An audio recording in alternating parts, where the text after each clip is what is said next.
Okay, hello guys. This question I gave you was the 2012 higher level ellipse and parabola question. We're finished with transformation geometry now for a little while. So moving on through this topic, it's been a while since we did ellipse and parabola, and particularly done it in a big way to higher levels. This is a higher level question. So currently I have the question in front of you. It says that figure 6 shows a logo for a riding stables. The curve AB is a parabola with vertex B. So AB is parabolic, vertex at B. So where's B?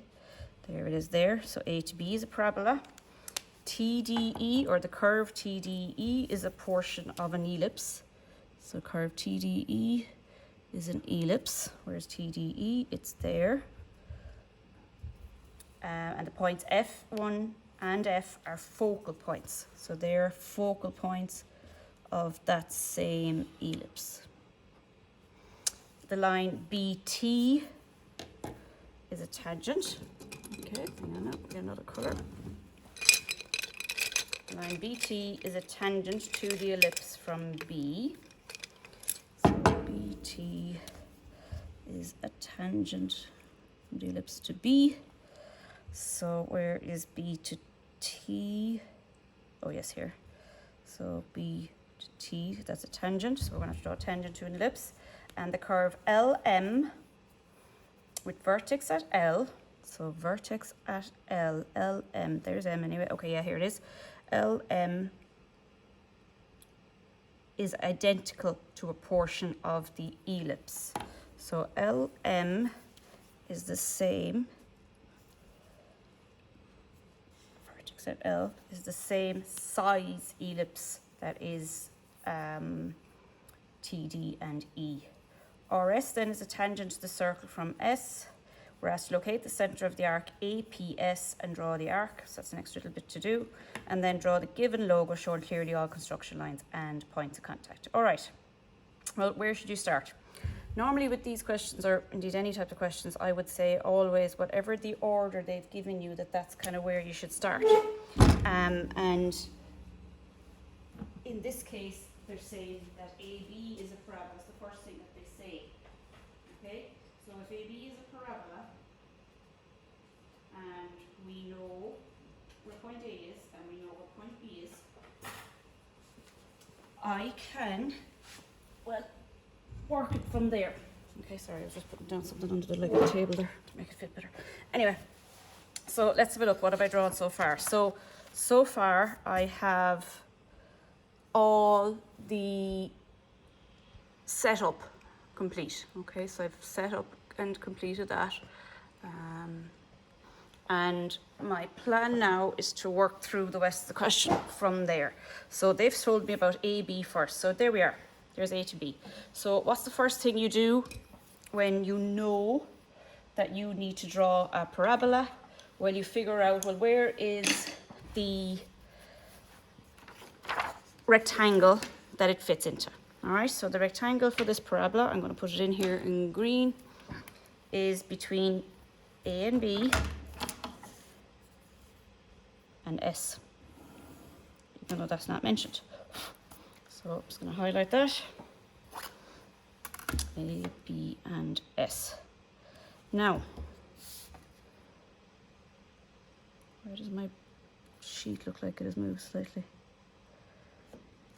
Has it? No. It might be, okay, my AB line is a little bit crooked, so I'm about to fix that. So there it is, there's AB. See the way there's a tiny little difference there. Yeah, it's all right. I won't be changing that too much. I'll fix it, but I'll leave what's there. So there is the rectangle from A to B. Now I know that the parabola must fit in there, okay? Now, a little bit of a revision on parabolas. Here's where we need a blank page, a little bit of rough work. Okay, so how do I draw a parabola?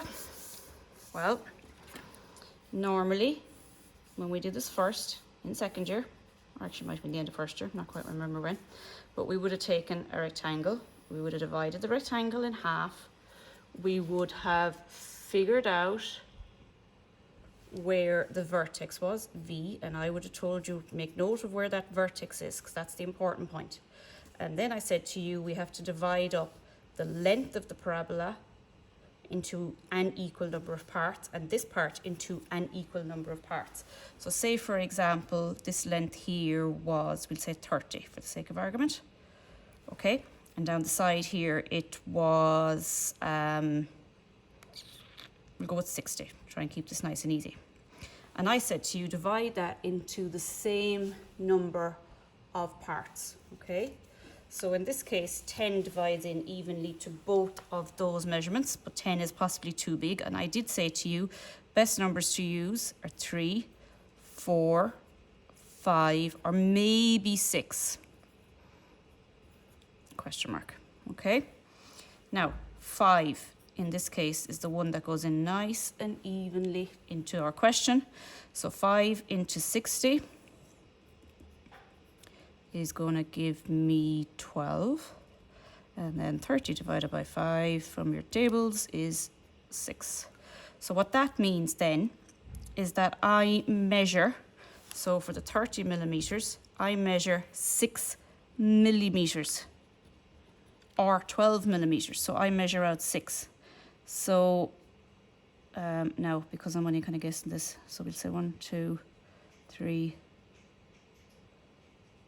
4. 1, 2, 3, 4, 5. So you'll be about there, right? So each one of those little segments now, when he's sketching this, would be about 6 millimeters. Not about 6 millimeters, it would be. And down the side, same thing. Let me find the middle one first. 1, 2. And 1, 2, 3, and 4. Okay? So equal numbers. So if you look at it, actually I'm not dividing it too much there now. Sorry, now 1, 2, 3, 4. That's more like it. So what I did there now, which was a bit silly now on my diagram, but sure, anyway, I forgot that it's twice the amount, so 12. It would have been 12 millimeters down along the side. Either way, you end up with the same number of segments. So segment number 1, number 2, number 3, number 4. Down the side, 1, 2, 3, and 4. Now, something I asked you to remember at the time, and that was I would like you always to keep number 1 or 0. Consider V as being like the 0 point. Just put that in brackets. In other words, it's not. And if wherever V is, wherever your segments start, that if you keep 0 at V, then start counting from V. So 1, 2, 3, 4, and down the side 1, 2, 3, 4. Then what you do is wherever the vertex is, our lines go down parallel to the vertex. Now this is freehand, so it's not going to be terribly tidy. I won't say I don't care, but I don't mind, because this is to demonstrate.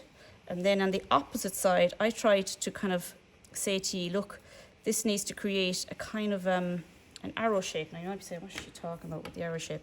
I'll show you now what I mean by that in a second. If you look at this here, this line, and if I did it the other side, we would have a line at the other side as well, and you look at the center, there's your arrow shape, using the center, using the axes. Now, what happens is where line 1 cuts line 1, it gives you a point. Where line 2 cuts line 2, where line 3 cuts line 3, where line 4 cuts line 4. Okay? Now, I know that's messy, but on that piece of paper, I have revised. I've already made an error, which I could have ended up making on my question, and I can now go ahead and put that in my question. All right, so here we go. Now, we have a couple of bits that we need to figure out, and that is what are our measurements. So down here, it's 104, and up along the side here, it's 150. So there are two measurements. So sometimes people will use divisions like I did. Other times you can divide up the line into an equal number of spaces. And I'm thinking in this case to divide up that line into an equal number of spaces would be a better option. Now, if I think of it, or if I look carefully, if you think about 150 divided by 5, that would give me gaps of 30 millimeters. So that works out nice and even. So 30, 60, 90, 120, and then we're up to 150. Okay, so there's 1, 2, 3, 4, 5 pieces. So I now need to divide up the 104. Let me just double check that that's 104. It is, because it's 52 plus 52 down here. But because I don't have And by the way, it's 104 up here. But because I don't have an even, you know, it doesn't divide evenly by 5, there's probably some other maths number that divide by 5, and that's probably fine. But because it doesn't, I'm going to use this morning because I want to revise it anyway. And that is where you draw a line. So how do you divide up a line segment into an equal number of parts? This is one of your constructions. You draw a line from the edge of the object. It can be at any angle. That's important, any angle. The key with it is that it is attached to one of the points that you want to divide. So one of the points of based on the line. Remember, a line is made up of 2 points. This is on 1. So what I do then is on that extra one that I just drew, I draw 5 equal segments. And it doesn't matter what size these are either. So I think I'm going to go with 20 millimeters because it's nice and big and you should be able to see it. Okay, I've just realized you're not quite fully on the camera there. Camera seems to have moved a little bit. There we go. All right, so 20 millimeters, 20 millimeters, 20 millimeters, 20 millimeters, and the last one. So that is 1, 2, 3, 4, 5 gaps. 1, 2, 3, 4, 5. What you do then is you join the last one back to the end of the line you want to divide. So I join that back there. And that gives me the angle at which I project back every other point. Now I'm going to use my adjustable for this. You can also use sliding set squares. The adjustable is much faster though, because I set it to the angle. Can you see what I'm doing? You can. So I set it there to the angle, and then I slide back, and rather than drawing in the lines, I'll draw in the first one quite lightly, but you are just then drawing a line through that segment.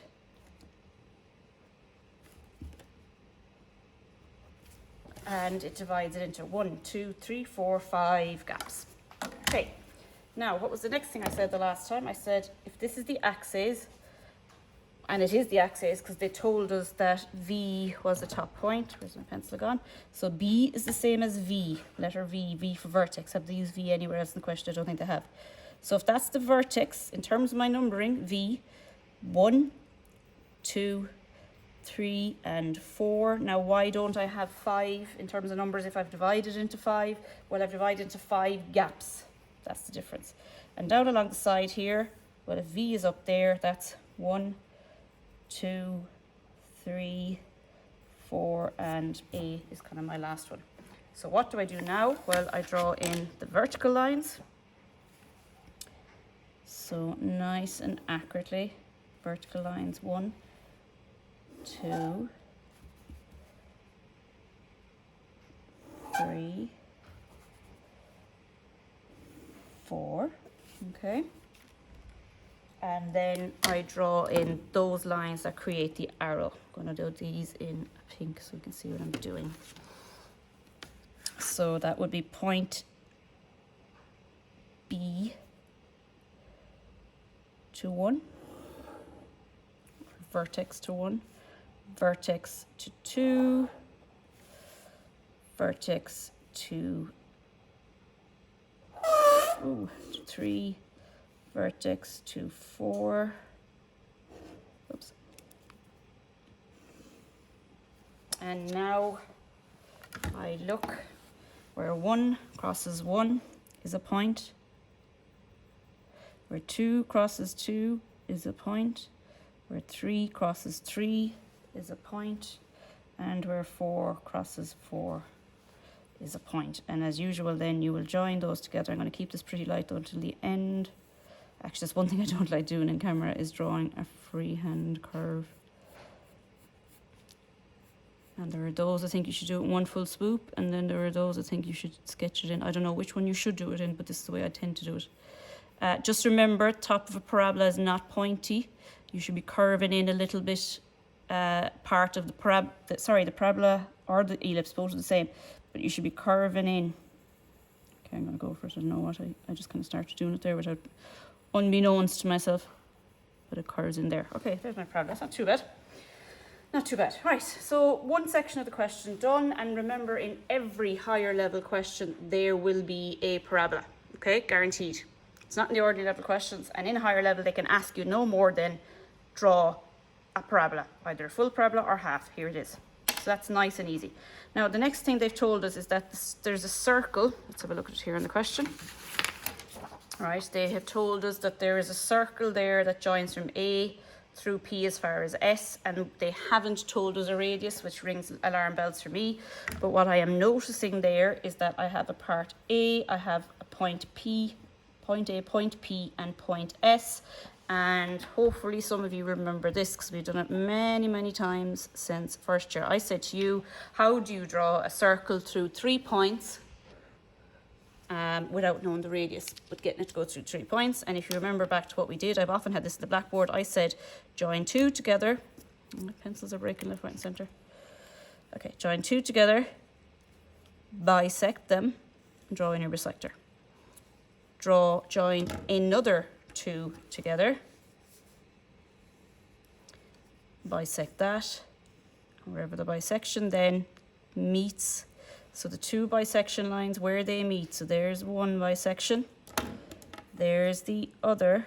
That's the center point of a circle that will fit through. So when you put your compass there, the circle will go through these 2 points, and this one, okay? Not a terribly tidy circle. So what does that mean I have to do down here? Well, look what I have. And again, I'm going to need to move the camera. I have A, P, and S. So it doesn't matter what format the points are in. I need to join 2, bisect, and then do the same thing. However, with this one, there is going to be a shortcut, because if we have 2 points already on a horizontal line, okay, what do I mean by that? Look, A and S are already on a horizontal line. Well, that tells me that the center point of the circle must be on a straight line coming down from P. Okay, it must be. Right, so there's my straight line coming down from P. So that's one of my bisectors already. Look, A to S bisected. That's it. Now I need to bisect the purple one. Revision on bisection, bisection of a line. Put your compass at the end of the line, open your compass to slightly more than halfway, swing an arc at each side. And where the arcs cross gives you your line and point of bisection. So my second bisection line. Actually, I'm going to draw this way. I can't really see what I'm doing, whatever the lights are in here. So there's my bisection line. And what do I need to do? I need to extend it down. Now, depending on where you've put your question, mine is nearly ready to go off about the bottom of the page. So you may or may not have room for this, but look, fit it in, put in a little scrap of paper if all else fails, because the examiner wants to see, look, those 2 lines crossing, and you indicating that that's going to be your center point, and that you are going to put down the compass at that center point, and that you are going to open out the curve, or the compass, sorry, to point A. And if we have been correct here, A, yes, there it is. It goes from A to S and through P. That all is well with the word. Okay, so that's that bit. All right, so far so good. We've done the 2 reasonably easy bits. So we've that curve gone in, we've this curve gone in. Where am I going to go next? Well, I have 2 focal points, F and F1. I know where the minor axis is. Okay, so point E is on the minor axis there, and we know that there's a measurement of F51 from the center point to the focal points. Now, at this point, you need to stop and figure out and say, right, what information do I have? Because in this exam, that ellipse, okay, that ellipse from F to F1, they're their focal points, but I don't know, and if I look at the 51, that is not the major axis, okay? That is the distance between the focal points. I do have a minor axis. So every time you get one of these questions, you're looking for either the major axis and the minor axis, or you're looking for maybe the major axis and the focal points, or the minor axis and the focal points. Or sometimes they will give you the focal points, a point on the curve, and focal point on the curve, actually, and that's it. And you have to find the major and the minor. All right. So in this situation, I need to work out what do I have and what am I missing. So I have a minor axis. I have focal points. I don't have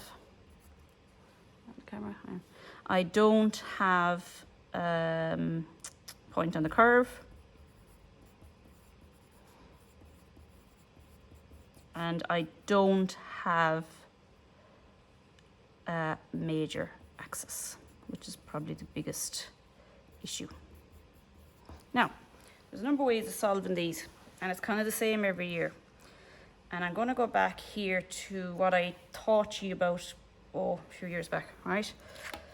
Actually, it's not a few years back, you're fairly relevant. And that is, in an ellipse, right, so this side of the page. So let's just draw a quick ellipse.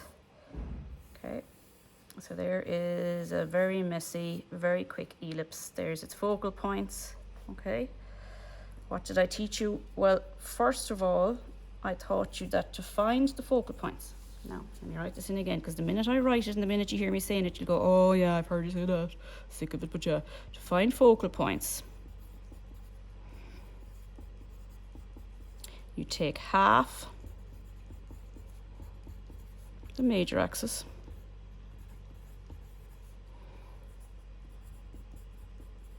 on the compass and swing it from the end of the minor axis.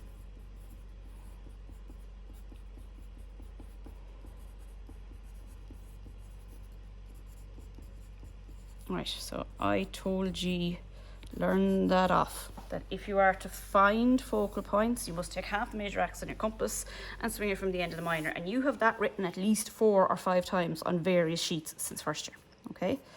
Now, so that means when those focal points were found, somebody on their compass measured this measurement here, right? Half the major axis. Let's just highlight what that looks like. So they took that measurement in there, half the major axis. And they took their compass and they put their compass up there and they swing an arc so that the measurement there to there is the same. So we'll call this measurement or heights or measurement M. Measurement M and measurement M there is the same as it would be over here.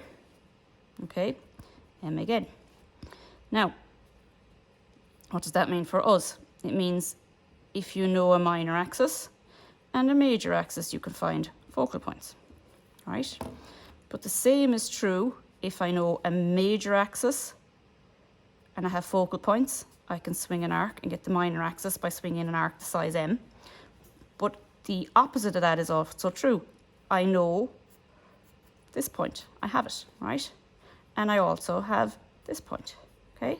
So can't I get my compass, literally measure that measurement M, put my compass at the center of the ellipse, mark it off, and that gives me my major axis. Okay, so this is a situation where you're given the focal points and you're given either the minor or the major axis. It's done the same way every time. And the other thing that is true, and I want you to keep this in mind as well, the measurement 2 times M. Hang on, I'm trying to find a colour. Here we go. So if I look at, there's no colour in that. This line plus this line is equal to the length of the major axis. All right? So those 2 lines added together is equal to the length of the major axis. All right, how do I put that into my question? Well, actually fairly easily, thankfully. So what do? I set my compass and I measure, as I would have been doing, from the end of the minor axis. Now I know my ellipse is slightly tilted here, but I don't care about that because it's still the same rule. If I measure from the end of the minor axis back as far as point F, okay, so there it is. That now in between the points of my compass is half the major axis, which means if I go in there and put it down in the center, I'll mark it off at each side. Now I have a major axis and a minor axis. There I have major to major, minor to minor. All right, now it's at this stage you could use a trammel for answering this question, and we've done a lot on that. Though at the time I hope you took on board that a trammel method will work in this kind of question, but it's not necessarily going to work on every question. So I spent quite a while working through with you using concentric circles method, because that could be used for so many questions, and particularly now with these other ones of these where they're going to be a little bit more difficult, you will need to remember the concentric circles method of construction. So I'm going to do that now, even though it's going to take me longer. The reason I'm going to do it is with the ellipse at a different angle, it'll make it slightly more difficult for you. So now, where's my other compass gone? I have another compass with colours on it. There it is. Right, so I'm going to start. How do we start doing one of these questions? For doing an ellipse in the first place, let's revise. How do you draw an ellipse? So you draw in major and minor axis. Then you draw in major and minor circle. Okay. After the major minor axis and the major and minor circle, you then draw in what normally would be 30-60 degrees. Okay, so let's go back to basics. What did you learn off? Apart from the fact that I want you to understand it, I also tried to get you to learn it off. So I start off by joining or drawing a major circle and a minor circle. Now I'm going to keep them very light because I find that kids often mistake the circle itself for being the ellipse. They think once they have a circle drawn, they have the ellipse drawn or something. I don't know what it is. So keep it light. It's purely construction. Okay, so there's my major circle. Same thing then with the minor circle.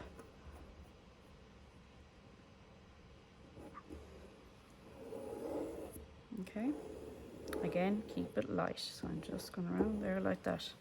Now,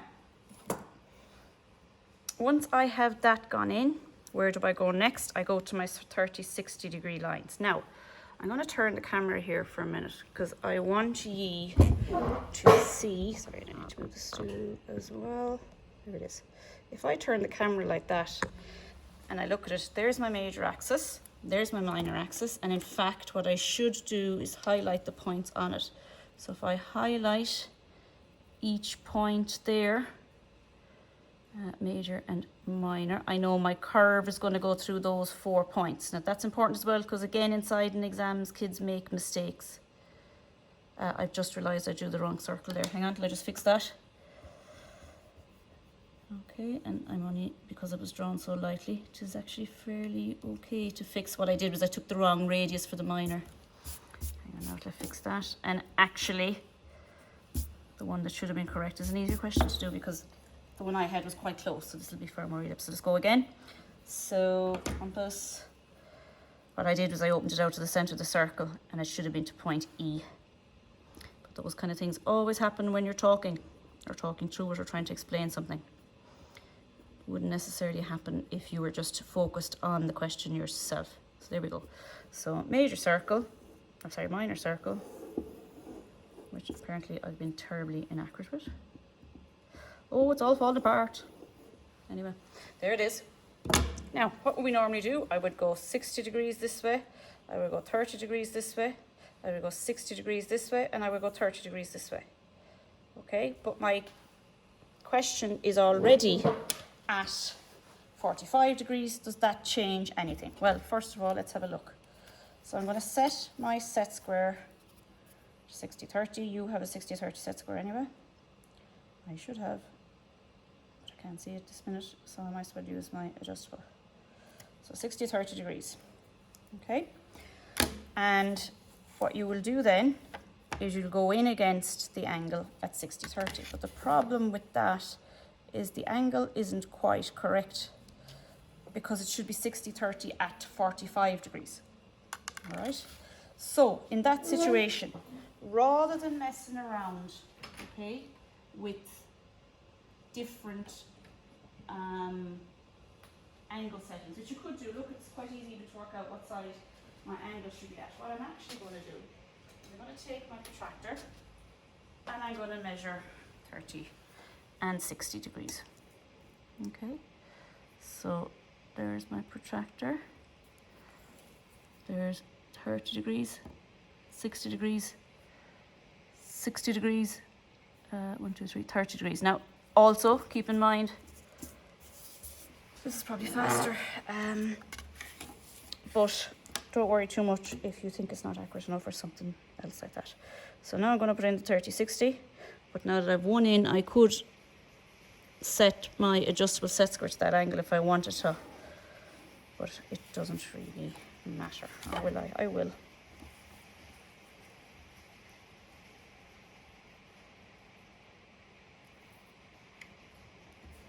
Now, I have a suspicion a lot of what I'm trying to say there is going over the heads a bit. So what I want you to default to, if a question is turned at a peculiar angle, such as this, actually 45 isn't peculiar, but an unusual angle, always get out that protractor and do the 30-60s using your protractor, and then you can't go wrong. Now, bear in mind, I have the camera turned there, so you are looking at the right side, as in you're looking at the major axis being in line, whereas in reality, if I go back to the way we should be, that's my circle now, okay, and my ellipse is going up this way, but I'm still okay. Next job then, and again, this is something I asked you to learn off. Thankfully, it can be done at 45 degrees, so I go back to 45 degrees. I told you lines on the major axis, or points on the major axis, major circle go towards the major axis. Sorry, I had to stop and remember that myself. So you'll remember this from hopefully countless classes. So points on the major circle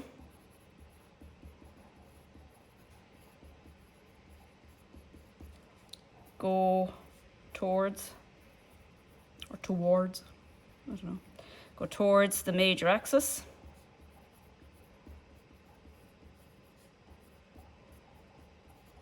Right, and I also told you that points on the minor circle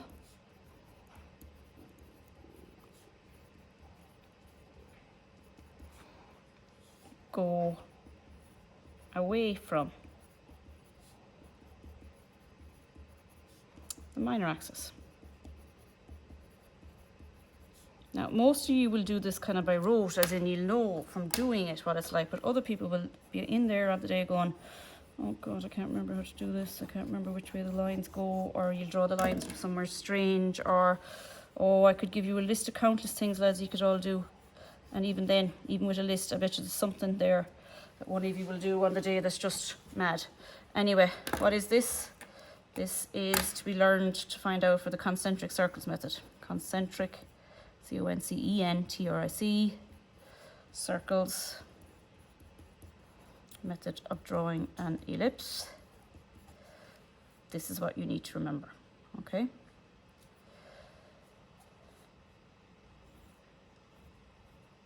Right, now, what do I mean by that? I said points on the major circle. Let's just randomly take any one of the points on the major circle. There's one. Okay, so major circle. I said it goes towards the major axis. Where's our major axis in this question? It's there.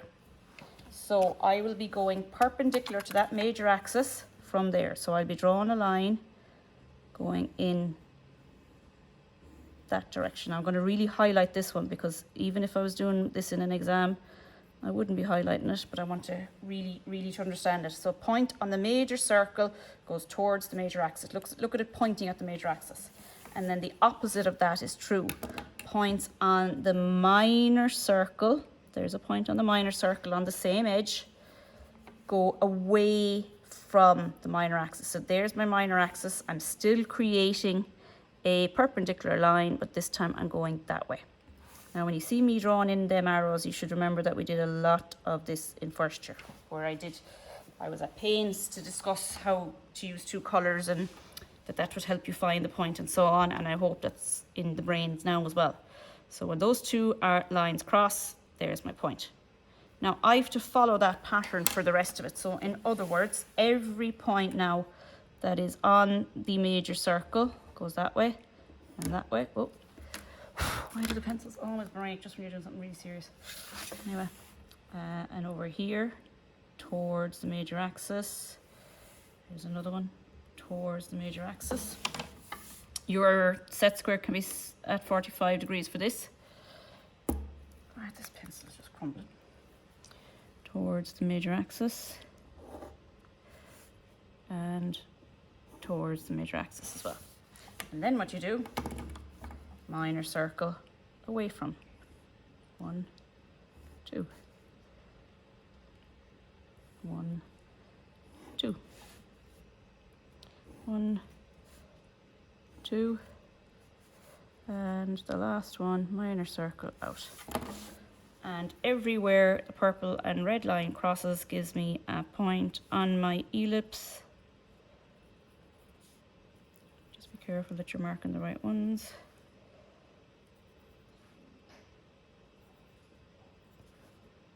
And then I can draw in the ellipse. Do I have to draw the full one? I don't really, so I'll just sketch it in for the minute. Now, I'm up off the stool in order to sketch this in. Move your board. Remember the start of the ellipse, and again, like with the parabola, I don't like sketching on camera, but remember that the start of it, look, that portion of it should be part of the circle. It doesn't go into a point, it is part of the circle. Okay, and I remember I'm putting my hand into the curve, so my wrist needs to be inside where I'm able to create a curve. It's very hard to do a curve that way. You have to move it on way more of your body. Okay. Okay, so that's one side. Go to the other side of the desk for the other. So same thing, now my curve is down here.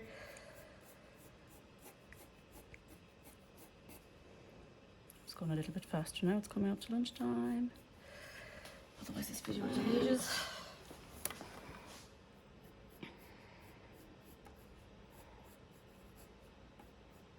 All right, there we go. Not quite complete in terms of heaviness, but it's there. So that's my ellipse. So, have we dealt with everything? I'm pretty sure we haven't. So far, we have drawn a B. We have drawn the harder ellipse, and there'll always be an ellipse in the question, there'll always be a parabola.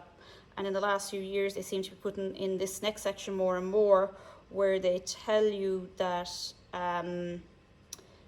there is another ellipse that's identical. So here it is, LM with its vertex at L. So if its vertex at L, right, is there, then if I go down and look at my ellipse, that's the vertex of the ellipse down here. So D and L are kind of the equivalent of the same point in terms of setting up that ellipse. So what am I going to do? I have a couple of options here. One is I could set up the ellipse again. Another is I could take measurements off this. Either way, I'm going to work through it by putting in as much information as I can. So if you're unsure what exactly you're going to do, well, start off by putting in and using as much of the information as you can. So let me zoom out. Okay. Now, so point L, it's up there. All right. Up I go. And I say, well, if I know the major axis, here's one way of doing it. So, and I do know the major axis, so it's still on my compass. Can't I draw in the major axis up there? Right. There's half the major axis. Can I put in the minor? I certainly can. Okay, so there's the minor. There's the minor, and I will just swing an arc over here.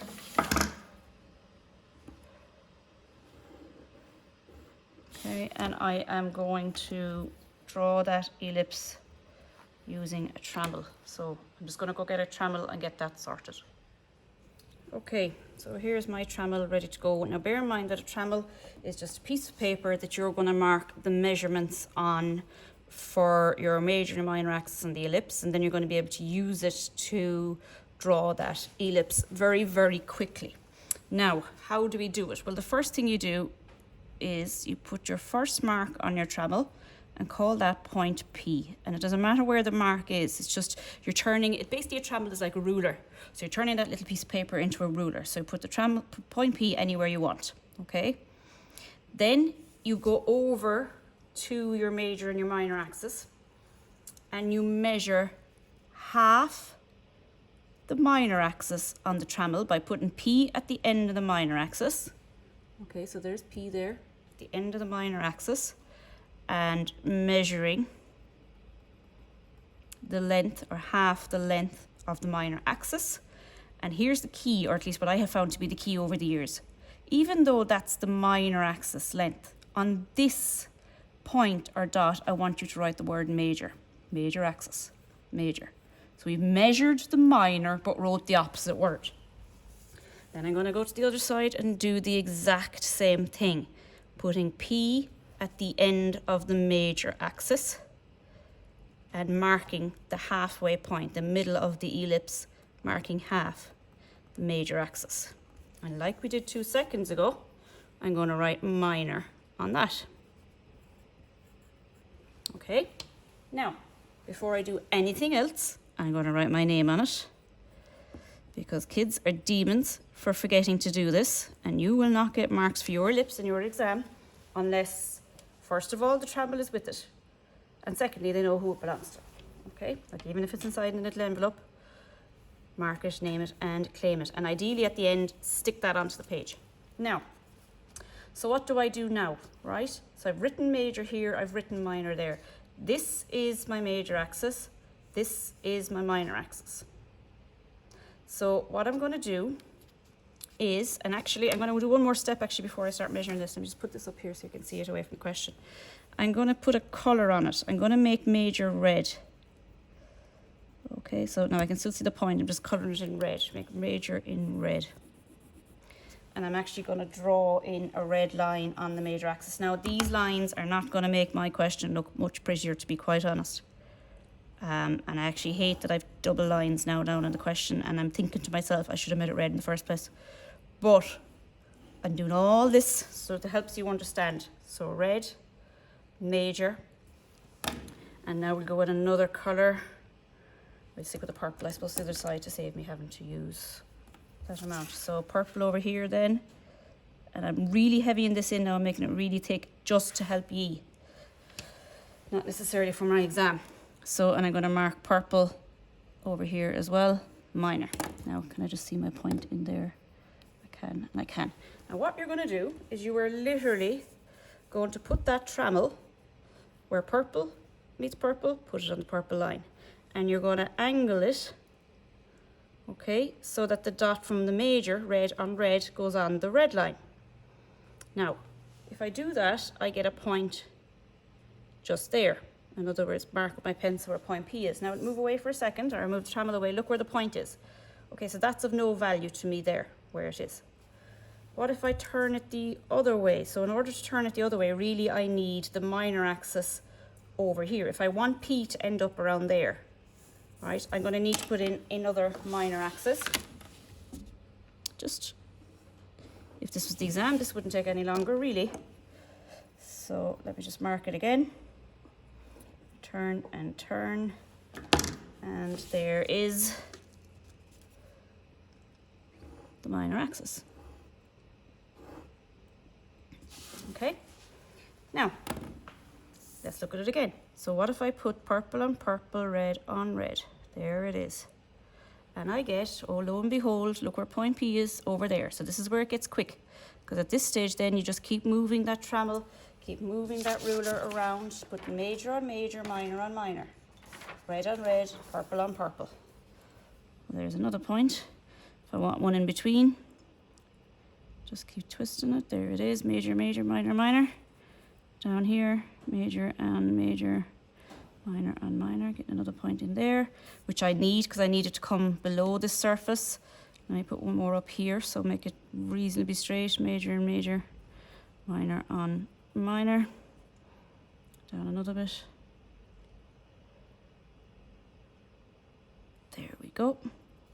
And then I have all the points that I need to help me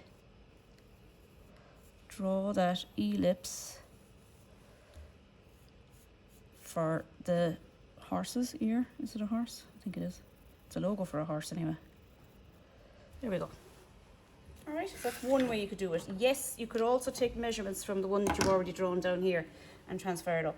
Now, the big thing, as I said a minute ago with that though, is you must then stick that onto the sheet as proof. Because if you look at the sheet itself has no construction on it, you're just a series of dots. So without putting that trammel down on top of that sheet, you have no solution. Okay, what's next though, because we're nearly finished.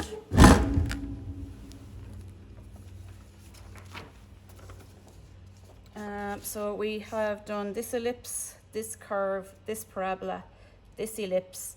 I have to put in the eye, and I thought there was something else I needed to do. Oh yes, the tangent T to point B. All right, so that's a tangent from a point outside. That's the easiest one to do, I suppose. How do we do it on an ellipse? Well, this is revision as well. Now, there's a lot, lads, in this question, but to be honest, it has revised everything we have needed to revise. Okay, so let's have a look at this here. Point B is there. There's my ellipse. Okay. There we go. I need to draw a tangent from B down to the circle. Okay, and how you do it, okay, is normally you would, if we had a point on the circle, or sorry, not on the circle, if we had a point on the ellipse that we want to draw a tangent to, you would join the focal points to the point, bisect the angle, go at 90 degrees to that, and that was your tangent. But our point B is on the outside. Okay, so to draw the tangent from B down, then you get your compass, you go to the point outside, in this case it's B, all right. You open your compass to the first, or the nearest focal point to point B, and you scribe an arc. Now bear in mind that there's two possible tangents from point B to the ellipse. There's one on this side and there's one on this side, but we're interested in the one on the top. Second thing you do then is you set your compass to the length of the major axis.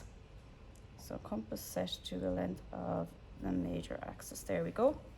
And then, so there's my length set. Can you see that? Yeah.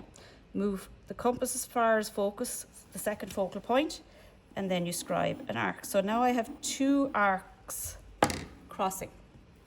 Okay, and I'm interested in where they cross because I now join that back to, sorry, I'm searching for a colour pencil here. What colour are we going to go with? We're going to go with pink. So I'm now going to join that back to this focal point. So where the two arcs cross, you join it back to the further focal point. And remember, there's one on this side as well, which I'm just going to draw in, but it's not necessary for marking purposes because it's not part of this exam, but just to show you that two are possible. And now, if I look at where that line I just drew cuts through the ellipse, and if I join it to point B, there is my tangent.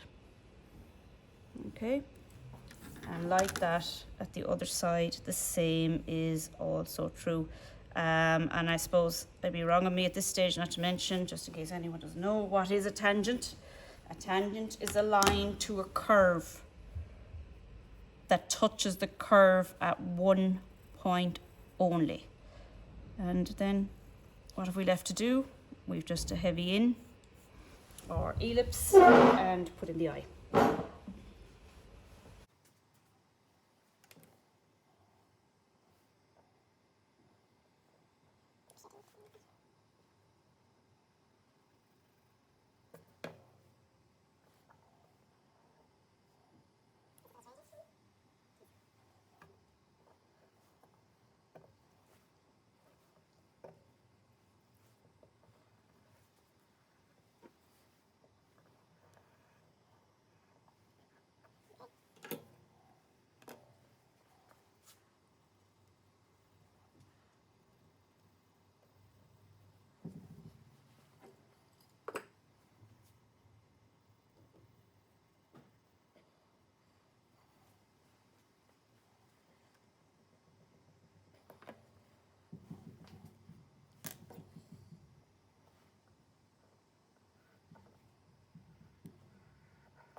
And there it is.